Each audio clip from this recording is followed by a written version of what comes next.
emak-emak mengutuk keras pemimpin yang sekarang. Kalau tidak mati, ingat, sepanjang sejarah presiden, baru kali ini presiden yang kurang ajar mengkhianati dan menyakiti hati rakyat Indonesia. Bahkan bisa saja rakyat yang membunuh pemerintah tersebut. Karena pada tanggal 21 Mei 1998 Bapak Presiden Soeharto mengumumkan pengunduran dirinya. Akankah tanggal 21 Mei 2024 Jokowi mengundurkan diri? Kita lihat besok. Semangat tetap menuju ke reformasi 2024. Assalamualaikum warahmatullahi wabarakatuh. Kembali lagi di channel saya Sukron TV. Oke, bagaimana kabarnya semuanya? Semoga semua dalam keadaan sehat dan dimudahkan rezekinya. Amin. Oke, pada video kali ini kita akan reaction lagi. Ini masih terkait anak abah ini yang gak ada kapoknya ini ya. Nah, baru-baru ini ya, ini lagi viral nih ya. Ada seorang emak-emak ini ya, Kadrunwati, anak abah ini ya. Dia ini orasi ya, dan pernyataannya ini bikin rakyat marah ini ya. Berani-beraninya dia ini ya ngatain Bapak Presiden Jokowi itu dengan sebutan kurang ajar ya. Dia sebut Presiden Jokowi itu kurang ajar. Wah, ini nggak bisa dibiarkan ya, emak-emak ini. Semakin lama semakin ngelunjak ini ya para anak abah ini. Oke, nanti akan kita dengarkan dan juga bagaimana pendapat para netizen. Bahkan si anak abah ini minggu depan ini mau mengadakan demo lagi. Gak tahu yang di demo ini apa lagi ya para anak abah ini. Nanti kita saksikan ya video-videonya. Oke, langsung saja kita simak videonya. kemana kan rakyatnya? Sementara rakyat miskin, semua naik, barang semua naik, tetapi tidak dipikirkan. Maka kami sebagai masyarakat Banten khususnya, emak-emak mengutuk keras pemimpin yang sekarang. Kalau keras. Tidak mati, ingat, kalau tidak mati bahwa apanya? Kehancuran di muka bumi ini terjadi karena pemimpin yang kurang ajar. Pemimpin jolim. Pemimpin jolim. Termasuk memindahin ibu kota. Ingat, sepanjang sejarah presiden, baru kali ini presiden yang kurang ajar mengkhianati dan menyakiti hati rakyat Indonesia. Ada apa dengan ini? Justru kami sebagai rakyat kecil bertanya, ada apa? Apakah hutang piutangnya terlalu membesar, membengkak sehingga ibu kota Jakarta bisa kamu jual? Ini pertanyaan saya. Sama oligarki. Jadi saya mengutuk keras. Saya tidak takut dengan kematian, tapi saya ingat bahwa seorang pendolim pasti akan mati dengan cara yang tidak terhormat, sangat terhina. bahkan bisa saja rakyat yang membunuh pemerintah tersebut. Karena rakyat sudah tersakiti dan terdolimi.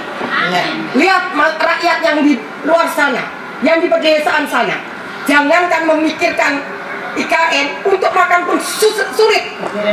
Ini kami sebagai relawan langsung terjun ke daerah-daerah. Betapa sakitnya rakyat. Terjun payung. Maka kami sebagai orang Banten dan sebagai rakyat Indonesia mengutuk keras adanya pemindahan ibu kota.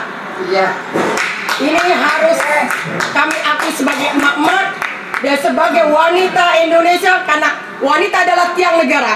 Apabila wanitanya hancur, maka hancur juga negaranya. Ya. Dan dari saya, assalamualaikum warahmatullahi wabarakatuh. Ya, masih banyak rakyat Indonesia ini yang mencintai presiden, biar ibu tahu. Ibu ini nggak pernah bersyukur punya presiden yang baik, yang memikirkan rakyat. Bersyukur Bu, punya presiden. Kok koar-koar di situ ya, presiden kita nggak pernah menanggapinya. Kalian menghina presiden, nggak pernah ditanggapi sama presiden. Anda mau presiden macam mana lagi? Anda bilang pula presiden kurang ajar. Malu sama pakaian ibu ya. Presiden yang ibu bilang kurang ajar itu adalah pemimpin di negara Republik Indonesia ini yang seharusnya Anda hormati. Anda belajar agama. biar tahu cara menghormati pemimpin. Kita Muslim diajarkan untuk taat kepada pemimpin, bukan kayak mulut ibu ini, mulut pesona bangke, dengan mengatakan presiden kurang ajar. Anda yang kurang ajar dengan mengatakan presiden seperti itu. Anda yang kurang ajar. Jaga mulut, Bu, jangan terlalu lancip. Ya, koreksi diri Anda dulu. Jangan asik mengkoreksi presiden aja, mati-matian mau jatuhkan presiden. Belajar agama balik, Bu, biar tahu cara menghormati pemimpin. Ingat, sepanjang sejarah presiden, baru kali ini presiden yang kurang ajar mengkhianati dan menyakiti hati rakyat. Ingat, baru kali ini rakyatnya yang menghina presidennya. Sebanyak-banyaknya, sampai tidak terbatas.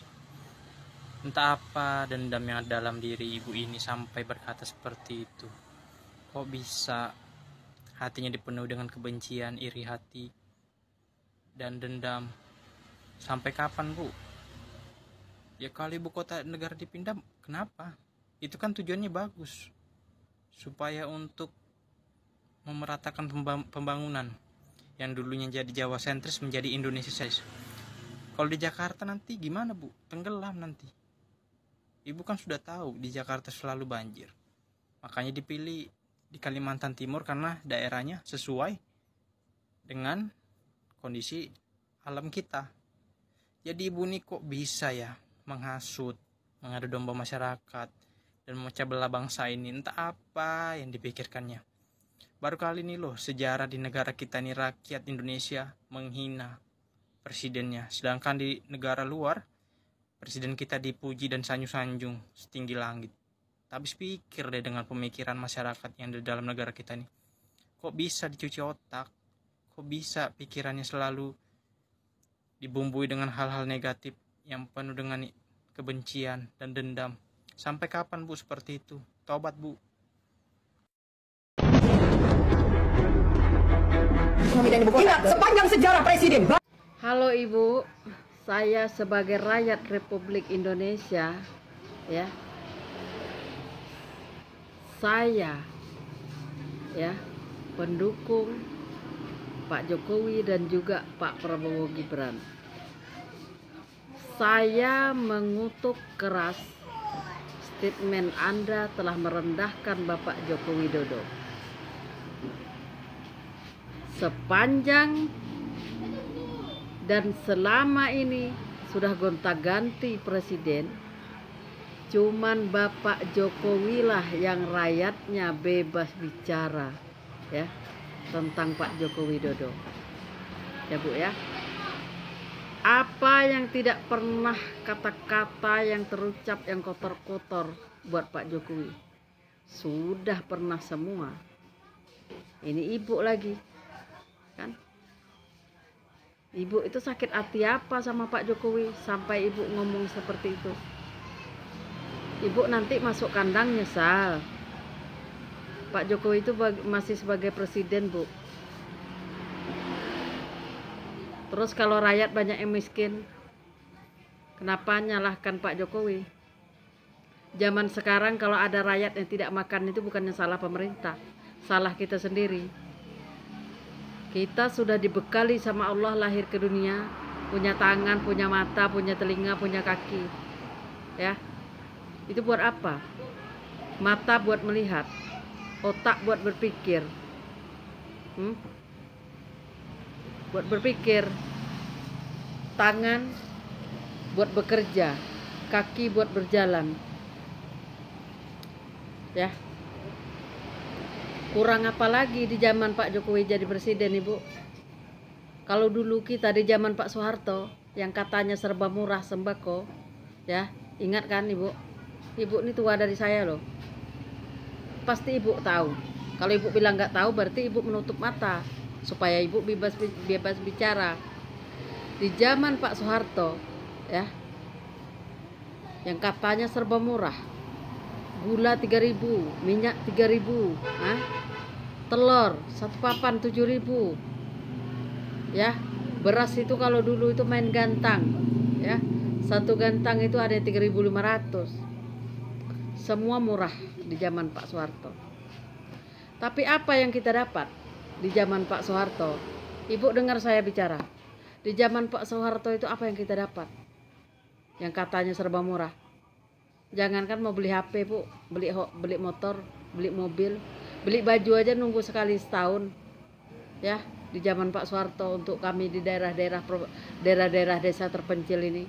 Kalau nggak, saya nggak tahu lah kalau Ibu itu emang orang kaya dari dulu. Beli baju aja nunggu hari Lebaran, itu pun 1 lembar kalau ada duit. Kalau nggak ada ya udah nggak pakai baju Lebaran. Apalagi mau makan kue, apalagi mau makan ayam, ya itu sangat jauh sekali. Ibu itu tua dari saya, kok nggak bisa Ibu membedakan? Ya, saya bukan marah sama Ibu tidak memilih Pak Prabowo, tidak memilih Pak Jokowi, bukan itu. Pak Joko Widodo itu sebagai presiden terbaik Republik Indonesia, Bu. Harusnya dan pantasnya Ibu harga itu. Terus katanya lagi Ibu membahas kota dipindahkan. Sekarang Ibu bicara dan marah kota Jakarta dipindahkan ke Kalimantan, ya kan, IKN kan. Nanti di suatu saat apa yang terjadi di Jakarta nanti Ibu pasti tahu itu jawabannya. Disitulah Ibu merasa bersalah, merasa berdosa, telah menjelekkan Pak Jokowi, ya kan? Pemerintah lebih tahu, Bu, ke depannya. Ya. Itulah alasannya IKN itu dipindah.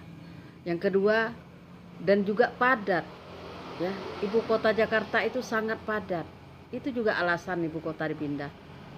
Kok Ibu marah, Ibu emosi? Ya. Ibu jangan mengeluarkan kata-kata yang tidak bagus, yang tidak pantas buat presiden, Bu. Nanti Ibu menyesal. Setelah ditangkap polisi, nanti Ibu nangis minta maaf. Ya, janganlah sampai kita membodohi diri kita sendiri.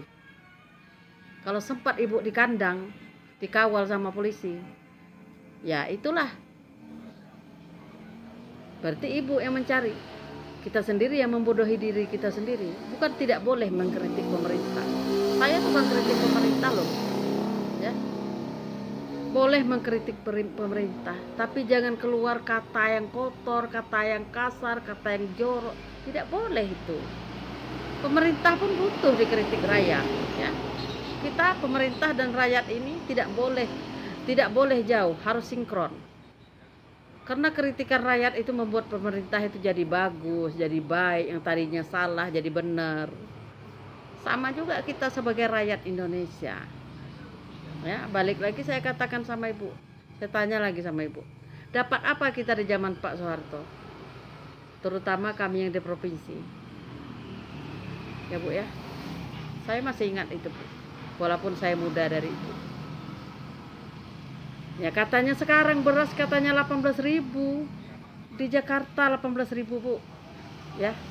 15.000 kan. Kalau di tempat saya beras ada yang 20.000 1 kilo.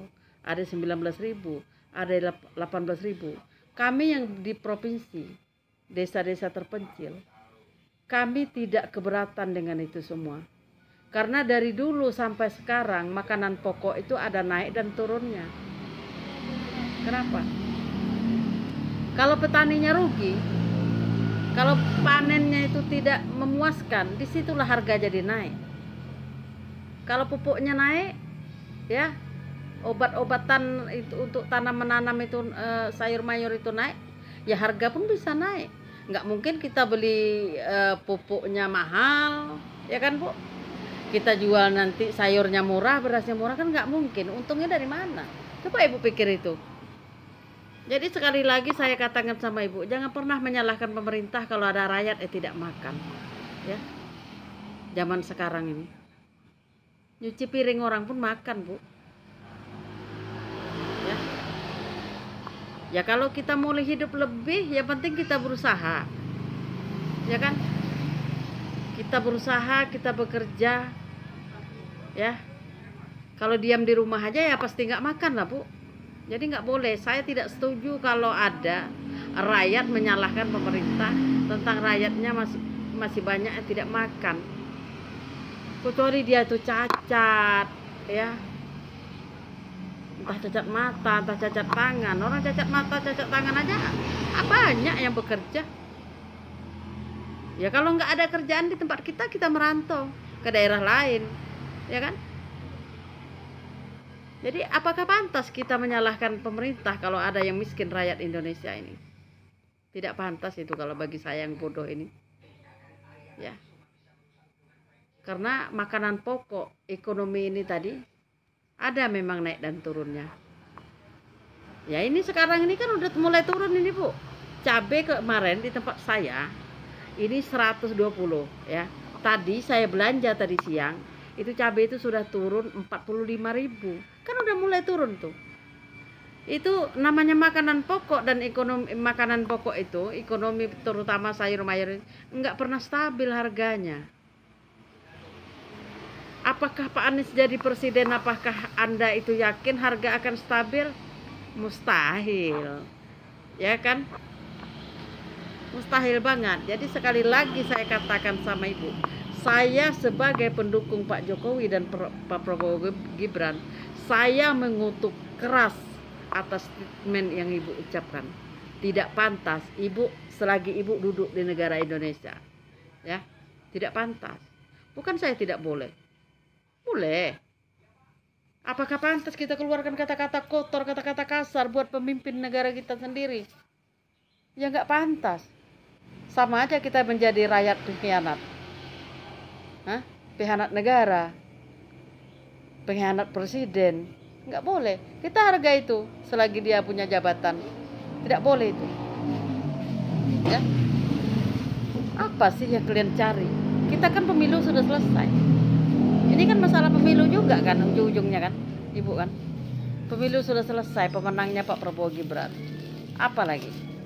Saya tahu sekarang Ibu menjadi pendukung Bang Egy Suzana kan. Saya tahu itu. Silakan.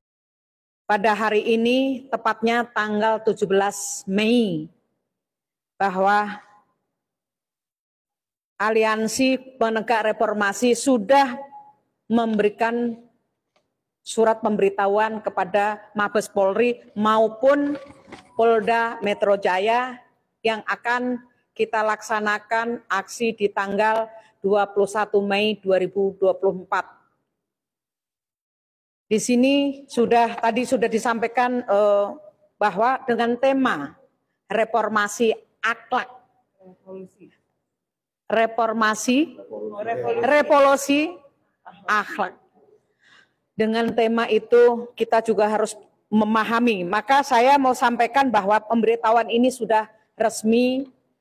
Maka semua masyarakat Indonesia yang ingin membersamai kami di tanggal itu, mari kita sama-sama.